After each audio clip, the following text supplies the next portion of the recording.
Okay, so what I'm going to do is that I'm going to read the paper sometimes. And if you have any questions or clarification, you can ask me anytime. But 8 is the Department of Politics and Public Administration, Pune University, which was established in 1949, and the Department of Political Science at Delhi University in 1952.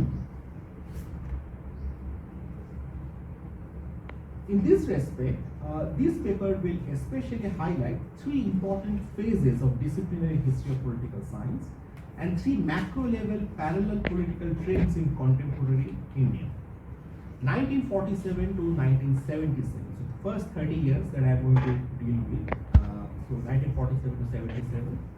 Then the second phase is 1977 to 1999, and the third and the final phase is 1999 to 2019. So this is how the 70 years I have basically divided. First 30 years, then another 20 years, and then the last 20 years. It will connect the evolution of Indian politics and Indian political science from the middle decades of the 20th century that overlapped with the process of decolonization to the arrival and consolidation of globalization by the end of the 20th century. And during the first decade and during the first 2 decades of the 21st century. In effect, the paper will intertwine the parallel careers of Indian politics and Indian political science. So what this project is precisely want to do is that what were Indian political scientists doing when real level actual politics was also happening on the ground? What are the research agencies? Are the Indian political science completely disconnected with what was happening at the ground? Or are there some political scientists who were also reflecting on what was going on? Firstly, this paper will look at the first 3 decades of decolonization from 1947-48 to 1977 in the aftermath of India's political freedom. The middle decades of the 20th century, overlapping with the decolonial age, can be further subdivided into 2 periods. Okay, so the first 30 years I am again dividing into 2: 1948 to 67 and 1967 to 77. The period of 1948 to 67 could be regarded as the moment of arrival of nationalist phase with a unique interest in constitutionalism and constitutional history in Indian political science, with a core focus on normative and historical approaches. So largely Indian political scientists were going on, and I've seen many reports of the Indian Journal of Political Science and the Political Science Association journals, and a lot of conference papers were largely on constitutional history, historical approaches, and normative approaches. It was also the time of electoral dominance of the Indian National Congress, the prime agent of the Indian national movement. During the 1950s and 1960s, the Indian Constitution became the topic of discussion among Indian political scientists. However, from the late 1960s onwards, there was a visible shift from the disciplinary practices of constitutional studies and normative political thought to Marxism and behavioralism in the form of structural function analysis and application of empirical political science, particularly in studying party systems and voting behavior. You can, of course, think about Rajni Kothari, who was precisely doing this particular aspect, and the CSDS came out only in the mid-1960s, and later on it became a kind of a hub of electoral studies where structural function analysis, that become studying voting behavior, that became the cornerstone of that particular institution. Which is largely different from the earlier focus of normative and historical approaches that was very much there in the 1950s and 1960s. While the normative and historical approaches were still informing the Marxist circles, election analysis and comparative politics became the forte of the behavioral political scientists in India. It was also the new political moment when regional and left parties challenged the electoral dominance of the Congress party in various Indian provinces. So you can remember that in 1967, 8 to 9 states actually had anti-Congress governments, and so the regional parties were also emerging in the south, the Dravidian movement, and the ZKDMK. In the east, you have left, and the Congress fragmented. So there was a lot of churning happening. Thus, the post-1967 period was different from the earlier phase of decolonization, when Indian constitutional studies became prominent as a specific response to the emergence of a post-colonial state.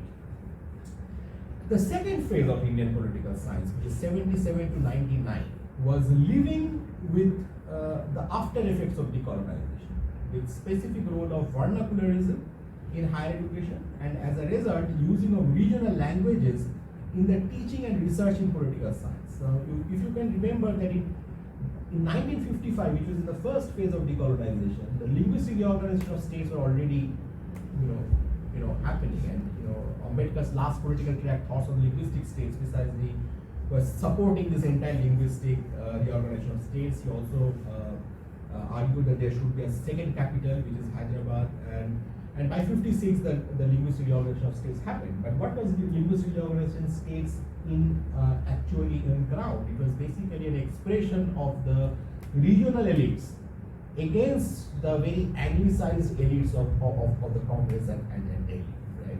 Because Nehru was essentially very much against this kind of linguistic reorganization. But the pressure was such from the ground, particularly from the states, that he couldn't also, ignore that. The RSS was against it, but the pressure of the regionalism was such that he couldn't. Now, with the linguistic reorganization of states, then you have a new vernacular elite, and by 1960s, this vernacular elite was controlling local politics. But at the same time, the roots of regionalism is also there in the vernacular languages, or the vernacular language as medium of instruction in the higher education. Now, if you then fast forward for another decade, so by late 70s, a new section of vernacular medium of instruction going students, the municipality schools, the Gram Panchayat schools, they were coming up. So the new plebeian classes, the intermediate castes, and also a section of the Dalit Bahujan, this entire group, they are now coming to the universities, but they don't know English, so you have to then teach them. So how do you teach them? And then this entire idea of vernacularism that emerged in this particular phase of 77 to 1999, one could say. And a lot of things were actually also came up because of the anti-emergency movement, because somebody like Lalu Yadav or Nitish Kumar, they were actually a product of anti-emergency movement, but at the same time they were also vernacular leaders. They speak in their own mother tongue. So Narendra Modi on the other side of the spectrum, so again anti-emergency, but again very localized thing. So this is what I'm trying to put, that how the regional politics is also emerging, but at the same time vernacularism is also emerging. There's a parallel kind of career of both vernacularism and regional politics, and the regional elite which is coming up, which is the major characteristic of the second phase of decolonization and the second phase of Indian political science, 77 to 1999. The broad themes of research in political science was particularly targeted against the modern Indian state, with special emphasis on a critique of the Nehruvian model of Indian state and political economy. At the political level, this was a phase that witnessed the fragmentation of the Congress party, the consolidation of regional parties, including the left parties, along with the rise of a far-right Bharatiya Janata Party, in the context of neoliberal economic reforms in the domain of political economy, and the rise of Mandir and Mandal politics in the 1990s. Because you see, 1977 to 1999, so by that time already these things are happening. Thirdly, what I am going to do in this project. Thirdly, the third phase, which is the final phase, 1999 to 2019, which is the last 20 years of the 70s. Indian political scientists witnessed the momentous upheaval and consolidation of the BJP, the collapse of the Congress, the decline of the left, and the continuous existence of regional parties in Indian politics. So regional parties also continuously exist in there. At the level of institution building, several private universities were being set up right from 1990s, which became a norm from the first decade of the 21st century, completely in sync with the political and economic agenda of neoliberal establishment in India. Now, this is where I have just given you a brief overview of the different phases of Indian politics, as well as how I put the Indian political science, the evolution of Indian political science in these three phases. Now, let me start with what I mean by decolonization, or decolonization as a theoretical frame. So, before moving to the actual happenings and narratives of the teaching and research interests of these of the departments of Pune, Calcutta, Osmania, and Delhi, We need to first understand decolonization both as a conceptual tool and as a process, as a political process. The decolonization has a longer history and a shorter history. The longer history is being told by David Strang by meticulously examining the global patterns of decolonization in the breakdown of Western overseas empires between 1500 and 1987. So it's quite a long history. 1500 and 1987. And Strang mentions several countries in this world who have actually gone through this, decolonization in this span, right from the European colonial period to the late British Empire and after the World War also. And marking the interval between the start and end of colonial dependence of Western power, along with noting whether such colonial dependencies were later submerged with other colonies or became completely independent. According to Strang, and I quote, one of the fundamental regularities of the Western state system seems to be the transition from colonial dependency to sovereignty. Beginning with Britain's continental colonies in 1783 and ending with the Caribbean islands of St. Kitts and Nevis in 1983, 165 colonial dependencies have become new independent states or have been fully incorporated into existing sovereign states. As a central feature of the expansion of the Western state system, decolonization finds a parallel only in the process of imperial conquest and colonization. It is far more central than the recognition of non-Western states as sovereign members of the Western family of nations, which occurs only a handful of times. Unquote. The shorter history of decolonization finds it a process that started by challenging the Anglo-European colonialism roughly from 1870s, when the decline of the erstwhile colonial powers first started to take shape. This is a view that we could get from Strang, who uses an event history analysis to explain the correlates of decolonization by tracing it temporally. His methodology is primarily quantitative in nature. His research design tries to understand how the rate of decolonization varied with specific changes in the world economy and the world polity.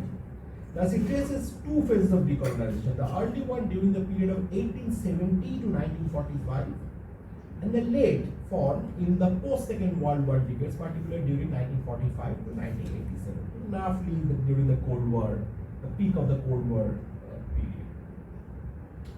His broad conclusion is that from the vantage point of world economy, the rate of decolonization rose during the period of American hegemony. Seen from the world polity side, decolonization was more rapid, where suffrage regimes were brought along with emergence of nationalism in the European colonies, and after 1960, with imperialism in the form of direct rule and control was delegitimized in global political discourse. Colonialism rested on the projected superiority of the European civilizational values, and such a discourse was the key point around which colonial power was legitimized. The internationalized disillusionment of the post-World War I period encouraged alternative ideas of civilization aligned to decolonization movements, as pointed out by Prasenjit Duara. According to Duara, one of the major changes wrought in the concept of civilization in the 20th century was that there was no single civilization, but multiple civilizations. This new conception of multiple civilizational poles was opposed to the 19th century European conception of it as singular and based on material progress. The idea that there were multiple civilizations and that civilization also has spiritual and moral concerns became widely accepted. The decolonizing process resulted in some fundamental transformations in the concept of civilization, as a result of which Lucia Febvre has called an ethnographic concept. Franz Fanon elaborates it more appropriately by saying that there are civilizations without neckties, civilizations with loincloths, and others without hats. As the idea of civilization was liberated from its ties to the cosmology of progress, Oriental as well as Occidental intellectuals sought to find the distinctive civilizational traditions among the people of their own native place. Such a discourse eventually challenged European colonialism and ultimately delegitimized its very foundation. From a different perspective, A.G. Hopkins has drawn our attention to the states which were under dominion status in the Pax Britannica. Dominion status, according to Hopkins, was a colonial invention to distinguish states that were self-governing colonies of white settlement from other parts of the empire that remained subject to imperial rule. According to Hopkins, the ceremonial transfer of power, followed by a change of flag from the Union Jack on the national anthems of these states, was significant because these states retained a subordinate relationship with the empire, which was trying to maintain its hierarchical structure for almost a decade after the formal ending of the war, until it abandoned the colonial policies. Hopkins highlights that Britain tried to revitalize the empire by strengthening its racial ties with the dominions in the immediate post-war years through policies like subsidizing immigration to the dominions while maintaining strong economic ties to a substantial amount of mutual trade. This helped to maintain the supremacy of the pan-Britannic identity in the dominions and also a strong British influence in their economies, and prevented the formation of a national identity in the immediate post-war years. In terms of military and defense policy, they were severely constrained and dependent on external support for the initial years. However, as the Cold War took shape, the dominions were gradually incorporated in the global plan devised by the US and the USSR, and the old colonial empire gradually lost its relevance. Due to a series of domestic political and economic crises, Britain gradually started pulling itself out from the overseas dominions. It was around this time that Hopkins points out that the public discourse changed from racism and colonialism in favor of civic republicanism, thereby stressing upon the need for an emphasis on democracy and human rights. So if you can think about Canada is a special example, Australia and New Zealand is a very special examples, where this whole, where the multiple civilization, multiculturalism, that actually emerged during this whole entire, Cold War period, and democracy, human rights, this all became very much similar, but it's still broadly connected with Britain in terms of the Commonwealth, this idea of Commonwealth. Even India is actually part of the Commonwealth. If you are in Britain for 6 months, you can actually vote in British elections. When I voted for British elections, 2010, in the parliament elections, I was telling one of my gurus, Michael Frieden, that increasingly we are going to sway over you. And he was of course a Lib Dem intellectual. Rajiv Bhargava was there, and he said that the Britain needs to understand secularism from India, because Britain will soon look like India, because a lot of South Asians are completely going and settling over there. So this is something like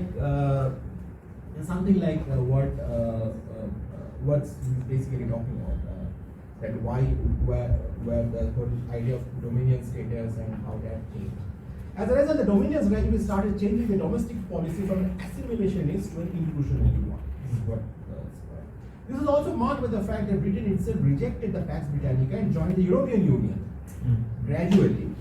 And the global scenario had changed with the rise of the two new global hegemons in the post-war period. It was during the middle decades of the 20th century that a national identity started growing in the dominions, who did not reproduce Britain's class-based society and started devising their own economic and foreign policies. This resulted in the transformation of the global order from a hierarchical one dominated by empires to a more horizontal and democratic one situated to the norms of civic republicanism.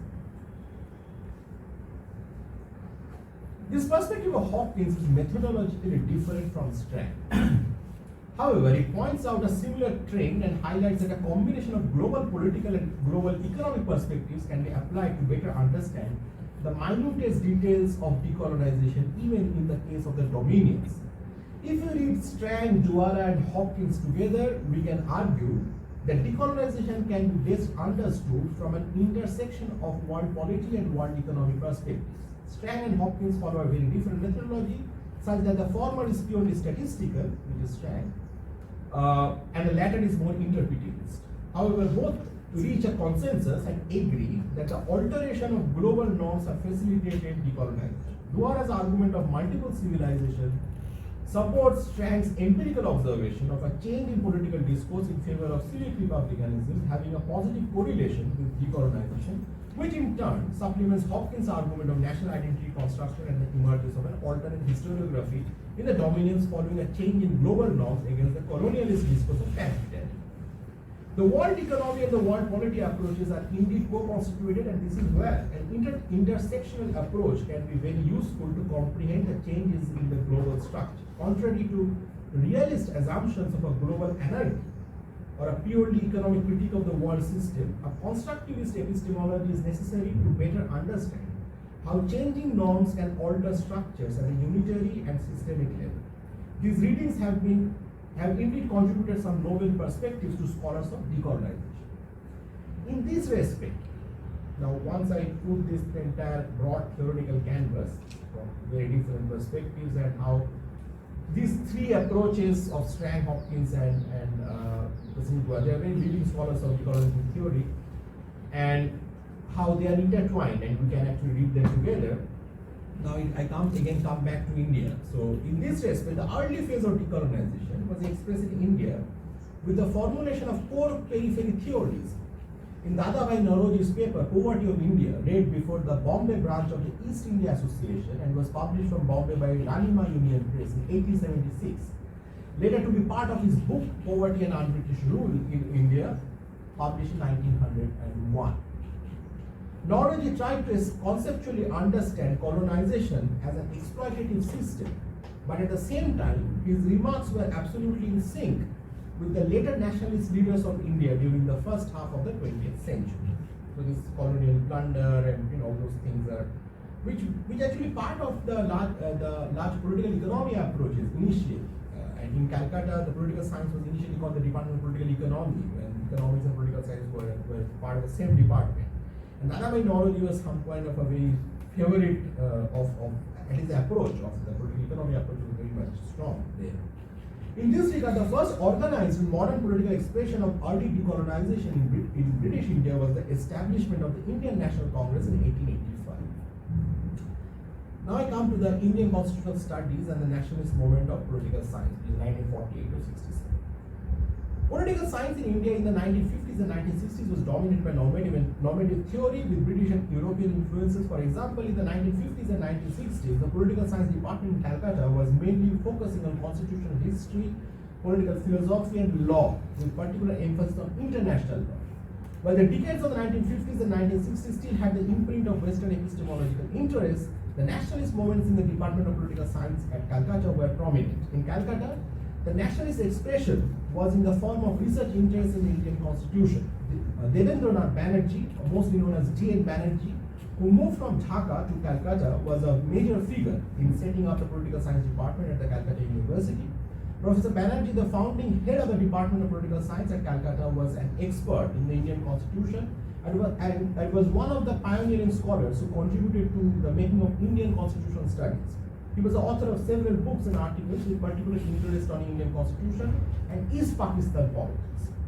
Banerjee's book, The Reform Scheme, which was published in 1935, when the Government of India Act was also published in the same year, was favorably reviewed in the prestigious academic journal, The Annals of the American Academy of Political and Social Sciences, on the special issue of the Constitution in the 20th century. Leonidas Dodson, then associated with the University of Pennsylvania and the author of Alexander Spotswood, Governor of Colonial Virginia, 1710 to 1722, described Banerjee as clearly well-versed in the Constitution of the British Commonwealth with a dispassionate tone and with an approach of a scholar. Dodson described the book as significant, representing a substantial block of moderate Indian opinion, which eagerly awaiting the day when India shall be mistress of her own destinies, is willing in the meantime to cooperate with the existing government. His book on East Pakistan politics got a favorable review from the Marxist historian Victor Kiernan. Kiernan wrote about Banerjee's book in the following manner, and I quote, Mr. Banerjee is another Western Bengali, but one who has lived for years, both before and after partition in Eastern Bengal, and he writes critically but without rancor. He begins with a survey stimulating the controversial of the Muslim movement before 1947 and goes on to discuss Pakistan's political evolution from the point of view mainly of relations between the two wings. He sees that the Eastern politicians so soon vocal in protest against the inferior status of the province were inspired by the local patriotism most strongly expressed in defense of the Bengali language against Urdu, but also by their own professional interests. Their region had few senior officials and few businessmen person, and a political career was therefore the most tempting prospect as well as the most congenial to a temperament common to all Bengalis. Banerjee was also active in the professional organization called the Indian Political Science Association, IPSA, that was established in 1938. In the and by the way, in 1938, the establishment year of IPSA was also the establishment year of the Dhaka University Political Science Department, from where D.N. Banerjee moved. So D.N. Banerjee was first a professor at Dhaka University right from the beginning in 1938. And then he moved to 46, 47 in Calcutta, and 48 the Calcutta department started, and Pune was started in 49. In the 7th Indian Political Science Conference in Jaipur, held between 2nd January and 4th January 1945, Banerjee was still in Dhaka, and his paper, The Coupland Scheme, was read in the conference in absentia. By the 12th IPSA conference from 29th to 31st December 1949 in Madras, Banerjee had already become the head of the Department of Political Science at Calcutta University and read a paper on the Commonwealth Agreement and India. Subsequent IPSA conferences from in December 1950 had a significant focus on the new constitution of India, and Banerjee had read all these papers on fundamental rights and all. For the next two IPSA conferences in December 1951 in Osmania University, Hyderabad, and in December 1950 Aligarh Muslim University, Banerjee served as an executive member of IPSA and a member of the editorial board of the Indian Journal of Political Science. Much like D.N. Banerjee of Calcutta, early faculty members of the department at Pune were active in Indian Political Science Association as well. In terms of the discipline, they were more into Indian political thinking. Remember, I talked about this earlier phase of Indian political science from 48 to 67 was more historical and normative approaches. Pune was also not far behind. It's the same trend which is happening. The influence of Professor D.K. Garde and Professor Kogekar, who went back to Ferguson College, deserve special mention as far as interest in Indian political thought and political economy approaches. Now, I have to also read more about Garde and Kogekar. My paper is very initial. My paper is largely based on Calcutta experience. Coming from there, the project is just started, and I'm here to gather more archival materials and more writings of the faculty members, very renowned and respected professors today. So the department is hopefully will help me in finding a lot of materials from Pune. The interest in the Indian constitutional studies was a recurrent theme in the IPSA conferences in the 1950s and 1960s. Thus, the phase of 1948 to 67 could be regarded as a moment of decolonization and the arrival of the nationalist phase, with a unique culture of constitutionalism and constitutional history in Indian political science. Indian constitution became the new pole of discussion during the phase of decolonization in this period. At the same time, it must be worth remembering that Indian politics during the phase of 47 to 67 was characterized as what Rajni Kothari called the Congress system, a one dominant party system with an absolute dominance of the grand old party of India. Now I come to the second phase, which is the 67 to 77. Remember I have actually subdivided the first 30 years, 47 to 67, into two parts. One is the 47 to 67.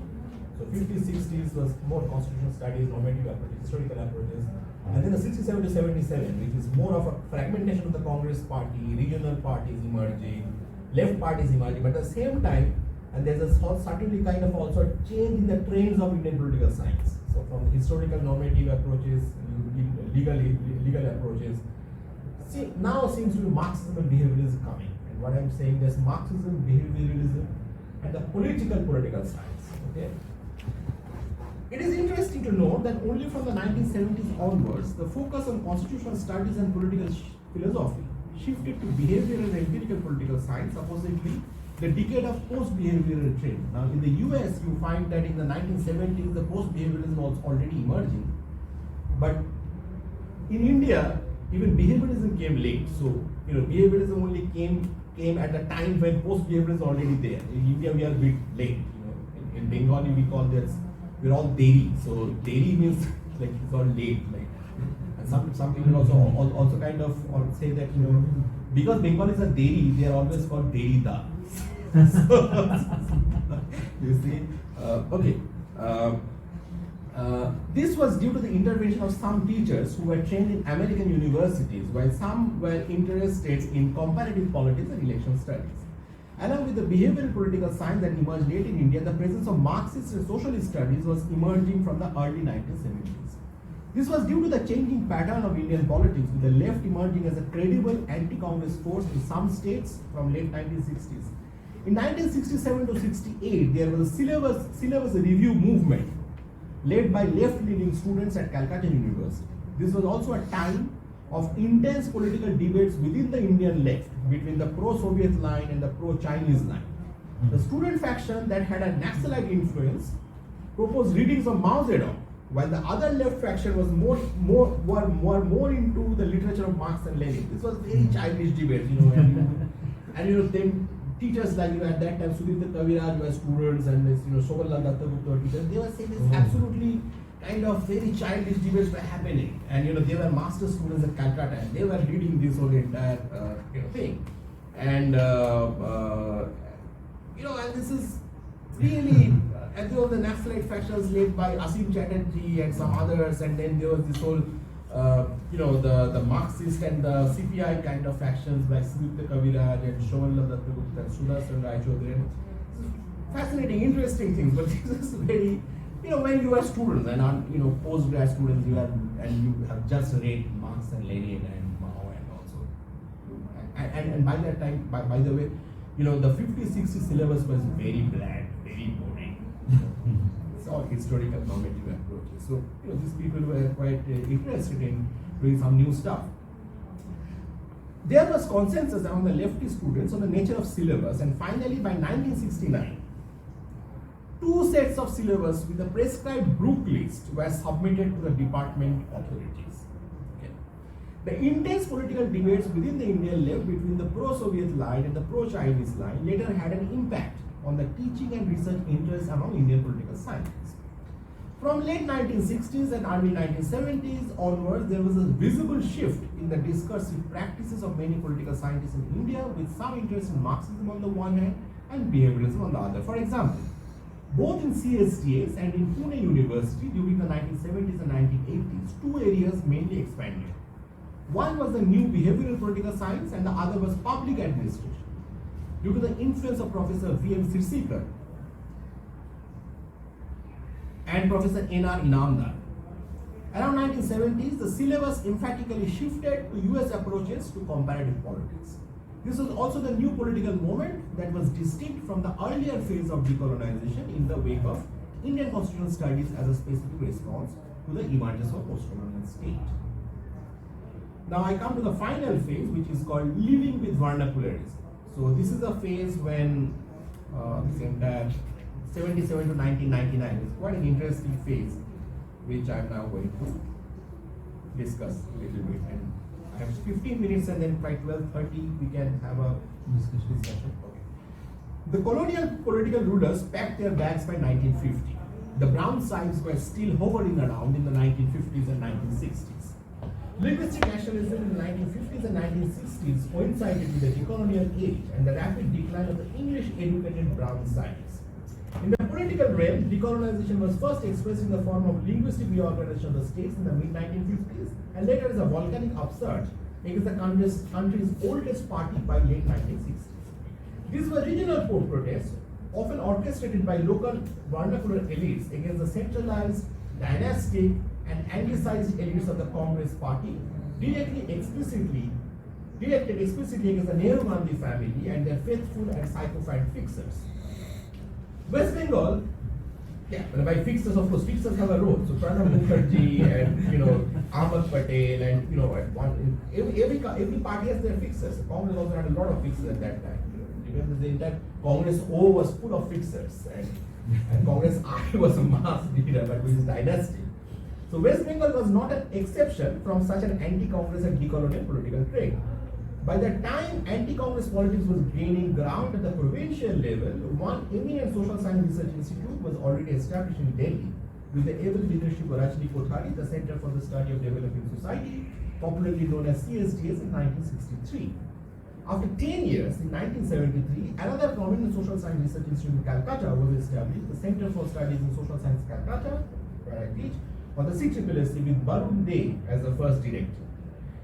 Between CSDS and CSSC, the Center for Political Studies at Jawaharlal Nehru University, New Delhi was established in 1971. Remember, in CPS in JNU, it actually started with the research MPhil PhD students, master's classes in lecture. Initially, it started in 71 as an advanced learning kind of an institute. And the Institute of Social and Economic Change, Bangalore, was set up by V.K.R.B. Rao in 1972. So, you have 72, you have CPAs, 71 CPAs, and 72 you have ISEC, and 73 Center, and 63 you have CSD. So these four institutes, which is in between, this is 67, early 70s, this is a phase, which is the second phase of the first phase of the government, 47 to 77, and so all the four departments that I am looking at, which is Pune, Calcutta, Osmania, and Delhi. They were all from 48 to 52, and then this 4 in the middle. So that 8 is the large frame in terms of the regional expanse of Indian political science, so that it becomes a more comprehensive project. Because it's a 5 years project, so I have to do some work. These 4 research centers would later emerge as the leading centers of excellence in teaching and research in political science. In JNU CPS, there has been huge emphasis on normative political theory and political thought instead of rigorous empirical political science that one could notice in mainstream American universities. One must note that the center is called political studies instead of the popular name of political science that was fashionable in most university departments in India. The use of political studies instead of political science in JNU was not an arbitrary adoption of a different nomenclature, but it was consciously given to suit the normative and historical approaches that shaped the teaching and research of the department. That is very interesting, because where you can see that by 70s, already behavioralism became quite in sync in the different departments. In Calcutta, Rakhouri Chatterjee, who is fresh from Chicago, was doing structural functionalism. Rajni Kothari in CSDS. Pune, Sirsikar and Inamda, they were doing something. But in JNU, it's still very normative and historical approaches. It's very anti-American, very European and UK kind of a approach that they're following. So, in Delhi University, the ideological leanings of faculty members was nothing different from JNU, with a balance between the Liberal Congress and the broad left, constituted by the Marxists, Leninists, and the Maoists, along with some free thinkers in the 1970s and 1980s. So, this was something which is interesting, that in JNU the free thinkers also emerged in the early 70s. So some of them later became faculty members, something like Anand Kumar, who defeated Prakash Karat in his second time as president. Prakash Karat won the first election, the second election he got defeated by free thinker Anand Kumar, who became a sociologist in JNU. Peter D'Souza was a political scientist, was also a free thinker, and he actually was trained in JNU during this time. What is the definition of free thinker? Free thinkers, Yeah. they are non-aligned. They are non-aligned with any party. So this is what they thought, and they thought at that time it was so. This was the major thing was that the Congress was there as the very in the center, and there was the left. So they were neither with the Congress nor with the left. So this is something which they thought that is independent, but with a very kind of free thinking mind. They were kind of very critical thinking bunch of students. They were quite influential during the early 70s, and this was interesting that JNU was a very elite institution at that particular time, in the 70s, 80s. In fact, JNU only became more open to inclusionary and all only in the 1990s, because a lot of, that's what I'm saying, that after the second democratic upsurge, a new generation of students, maybe first generation or second generation learners, they started to come to JNU with the TAB, the progressive admission policy, where you have this quartile system, you have additional points that you get if you come from a backward district, of your income is low, family income is low, and if you're a woman. So all these things come much later, from 1990s. But before that, 70s, 80s was pretty much a very elite. What I would say that what today Ashoka and Kriya or this some of the new private universities, elite private universities, so Jindal and all, is to now, JNU was then, Ashoka or Kriya at that time. In the context of public university, but the profile of the students were pretty much there. You see, this is something which one must understand. In CSDS, there was a strong tradition of behavioral political science with empirical approaches like structural functionalism, poll analysis, and election surveys. Those who were interested in normative political thought became more critical of Nehru and were interested in Gandhi, environmentalism, and alternative forms of modernity. Ashish Gandhi was, of course, one of the very pioneering figures in doing this kind of stuff. At the center, Ramchandra Guha did his PhD and some work. All of them, the subaltern studies, which was more associated with both CSDS and the CSSC, were pretty much more of a critique of the Nehruvian idea and more imbibing Gandhi. By the time the left front came to power in Bengal in 1977 and the Congress was ousted from the central government, the decolonial trend was firmly grounded on the importance of using the vernacular medium of instruction in public education.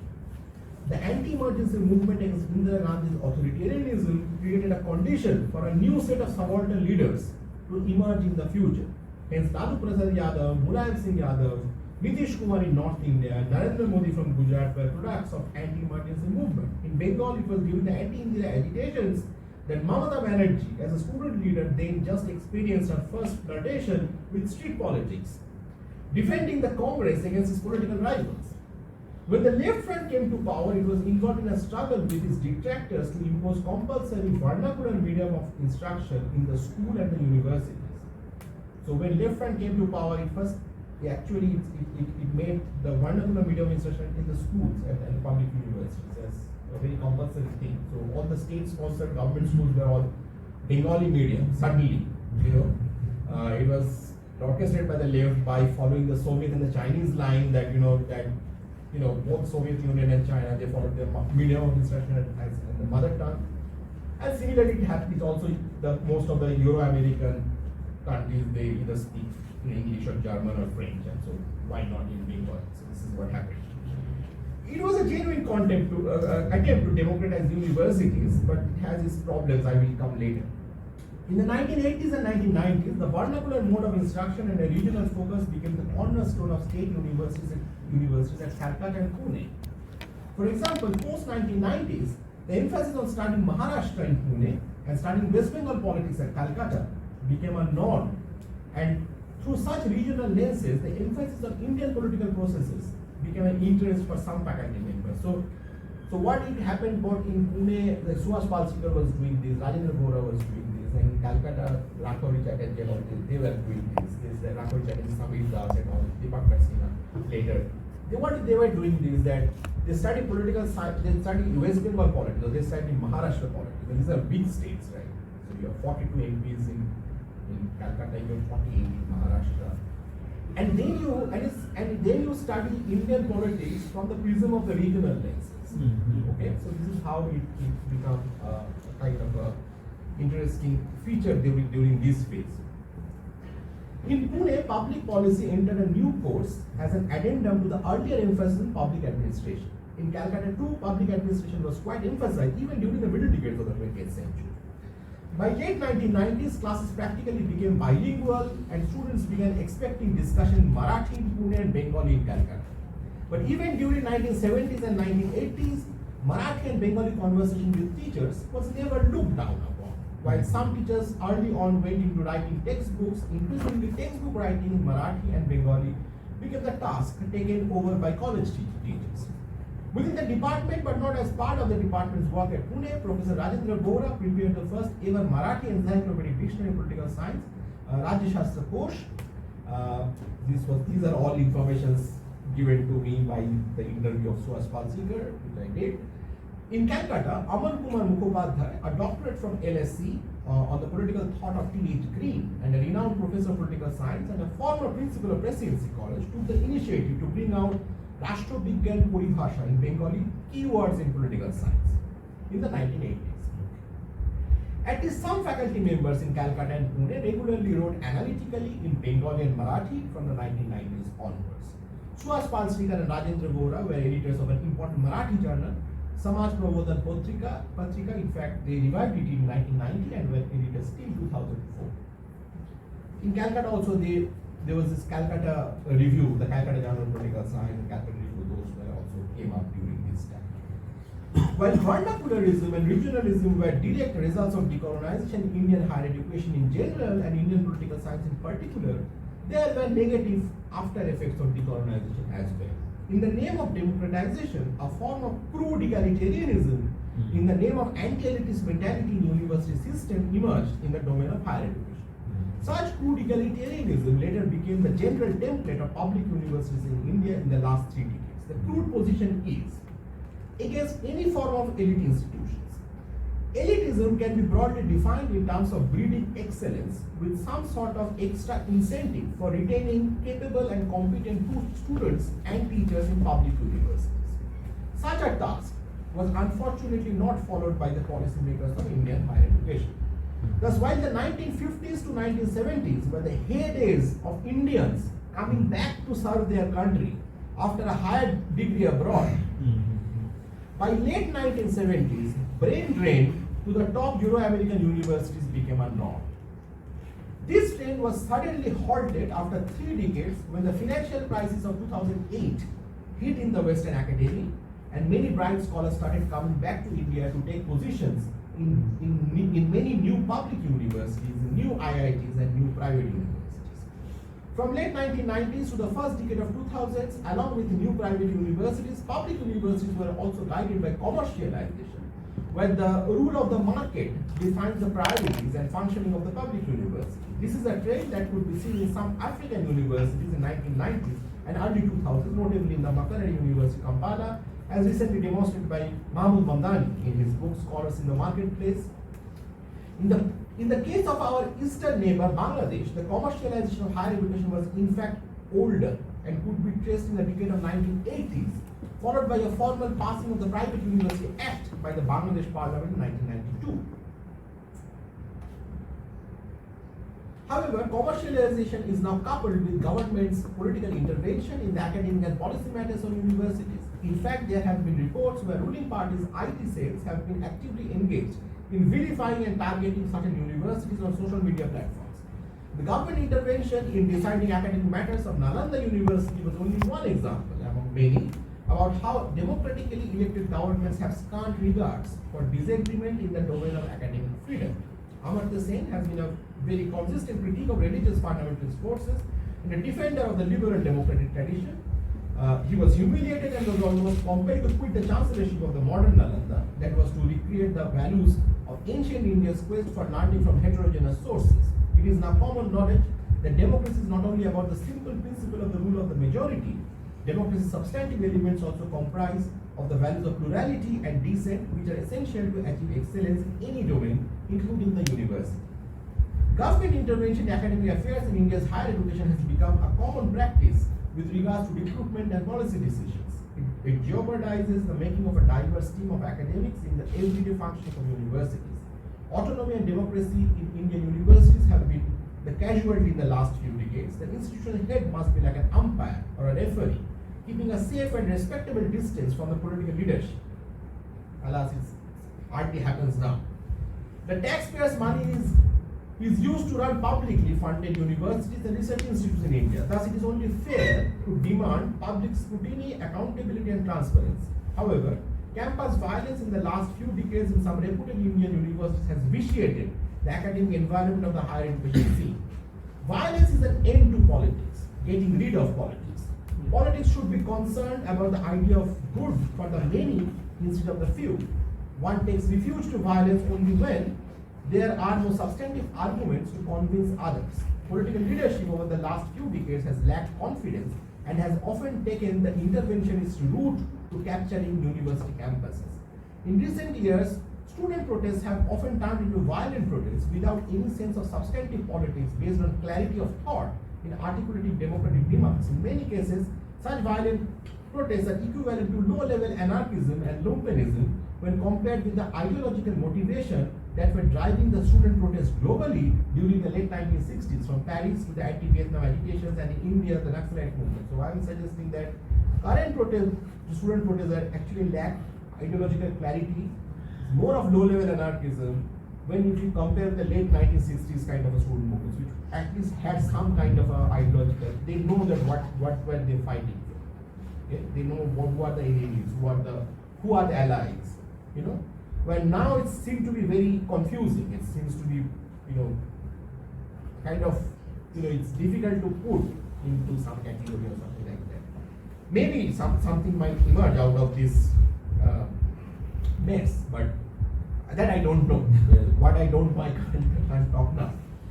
From the second decade of this century, which is the current century, a root form of protest is arising from the post-liberalization generation that is increasingly becoming self-centered with an impulsive behavioral pattern.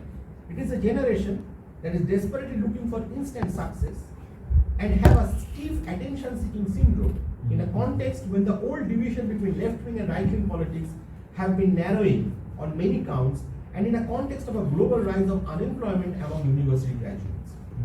However, it reflects upon the teachers of educational institutions as well. As teachers, are we also not supposed to own up what students do? Are we only teaching the syllabus and nothing more? There is an immense need for collective introspection within Indian universities. Such introspection is also required for institutional heads and the political class to separate academics and government intervention. I will briefly end with a kind of an anecdote and then the questions of the major research questions, and then we can have a discussion. A brief anecdote from Amartya Sen's autobiography in the La Prix Nouvelle would summarize the model of a fascinating educational institution. Sen writes that as a student, he applied to Trinity College, Cambridge, because three remarkable economists of very different political views coexisted there. The Marxist Maurice Dobb and the conservative neoclassicist Dennis Robertson did joint seminars. And Trinity also had Piero Sraffa, who was also the friend of Antonio Gramsci on the one hand and Ludwig Wittgenstein on the other. A model of skepticism of nearly all the standard schools of thought. The peaceful, indeed warm coexistence of Dobb, Robertson and Sraffa was quite remarkable given the feuding in the rest of the university. Later, Sraffa told Sen a nice anecdote about Dobb's joining of Trinity on the invitation of Robertson. So the neoclassicist Robertson is inviting the Marxist Dobb to teach Trinity undergraduates. When asked by Robertson whether he would like to teach at Trinity, Dobb said yes, enthusiastically, but he suffered later from a deep sense of guilt in not having given Robertson the full facts. So he wrote a letter to Robertson apologizing for not having mentioned earlier that he was a member of the Communist Party, supplemented by the statement, a rather English statement, that he would understand perfectly. If in view of that he is a communist, Robertson were to decide that he, Dobb, was not a fit person to teach Trinity undergraduates. Robertson wrote a one-sentence reply. Dear Dobb, so long as you give us a fortnight's notice before blowing up the chapel, it will be all right. That was Cambridge in the early 1950s, less than an hour train journey from London. Why our public university should not look for such heterogeneity and heterodoxy along with gentle humor. Decolonization has certainly met the global trend of globalization in the last 3 decades, but decolonization and its after effects are still the broad platform of resistance to privatization and globalization in the form of sustenance of state-sponsored higher education in the vernacular mode of education. Will the deepening of decolonization project in higher education necessarily ensure the liberal values of academic freedom, lack of governmental intervention in the academic administrative matters of universities? The experience so far is rather bitter.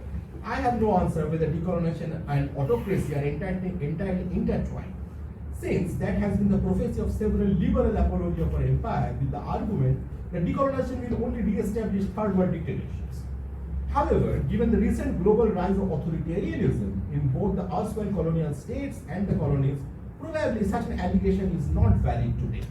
In such a context of the rise of authoritarianism and lack of academic freedom in university spaces, the combined task of the scholar of the discipline and the public intellectual in our times is to use democracy as a site of struggle, to ensure academic freedom, articulate democratic freedoms of the academic community, and open up channels of dialogue and consultation with the administration, the student community, and the teachers of universities.